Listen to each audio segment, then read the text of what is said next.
Hi, and thanks for joining me while I share the reactions of 55 or so people whom I asked to step into the shoes of a man named Joe, a caregiver in a house occupied by eight intellectually disabled adults. I conducted a survey as part of a graduate school class I'm taking at the University of Chicago dealing with ethical challenges. Specifically, I looked at the concept of beneficence, effectively doing the right thing for others, not for oneself, when doing that right thing could often lead to harm to yet other people. My survey involved a fact pattern. Bob is a 35-year-old man who's intellectually disabled. Bob has a history of assaulting other people if he is not following a strict regimen of medicine. Bob lives in a group home with 7 other intellectually disabled adults, and Joe is their caregiver. Bob's favorite thing in the world is listening to Dolly Parton music hour after hour, day after day.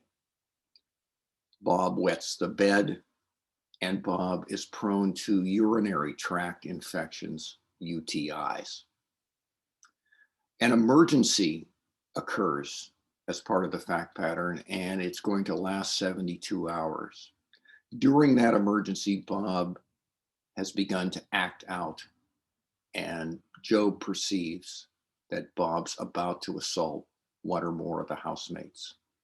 Joe is armed with the authority to increase Bob's meds if he senses that Bob's about to assault somebody. I asked 6 questions with respect to that fact pattern, and all 6 dealt with whether Joe should over-medicate Bob during the emergency in order to hedge against Bob assaulting one of his housemates. All 6 questions noted in different ways what Bob would lose quality of life-wise if Joe gave him the extra meds. He would have UTIs, he would wet the bed, and he would not be able to listen to Dolly Parton's music, possibly for the rest of his life. Question 5 asks, does Joe over-medicate Bob and prevent assault, but deprive Bob thereby of being able to listen to Dolly Parton's music over the weekend?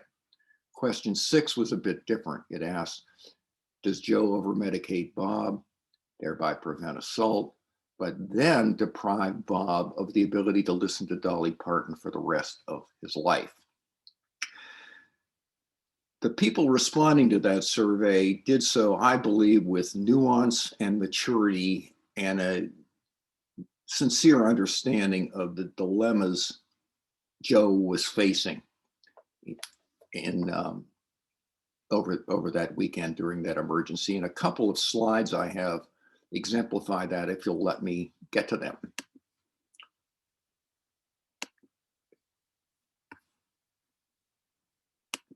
There we go. The first slide says 146 meds, 126 no meds. What that means is that 146 votes came in saying that Joe should over-medicate Bob and thereby protect the housemates from assault. But those 146 votes were also saying that Bob would then be deprived of his ability to listen to Dolly Parton music, that he would wet the bed, and that he would have UTIs. 126 votes came in, however, saying that Joe should not give Bob any medication during the emergency so that Bob would be able to listen to Dolly Parton's music, so that Bob wouldn't wet the bed, and so that Bob wouldn't have UTIs. Another slide's instructive as well. This slide deals with the issue of listening to Dolly Parton's music, and I've captioned it, Allow Bob Dolly Time. It shows that 10 votes came in saying that Bob should not be medicated and thereby be allowed to listen to Dolly Parton for the weekend of the emergency. And 36 votes came in saying, Joe, don't medicate Bob, because if you do, he'll never be able to listen to Dolly Parton for the rest of his life. That's a 26 vote difference, and I believe it's material and emblematic of the nuance with which the voters understood the situation, in that they were saying, hey, Bob, you can live without Dolly for a weekend. But 36 people also said, hey, Joe, if you medicate Bob, he'll never be able to listen to Dolly Parton again.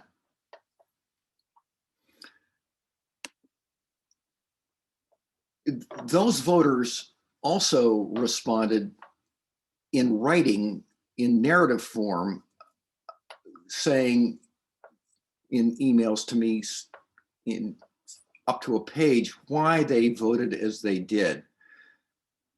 One of those folks who responded is a man named Dennis. I found his email to me to be instructive and telling, mainly because of who Dennis is. Dennis is a fellow who spent 28 years doing Joe's job. He was a caregiver in a house occupied by 8 intellectually disabled adults. Dennis wrote to me as follows: John, it's difficult making calls that will take away a person's maladaptive behaviors, but take away his rights. We can never take away their rights under any circumstances. In responding as he did, Dennis understood Joe's dilemma. He understood that Joe had to weigh quality of life issues, both with respect to Bob's housemates and certainly with respect to Bob. And I believe that the voters understood the same thing.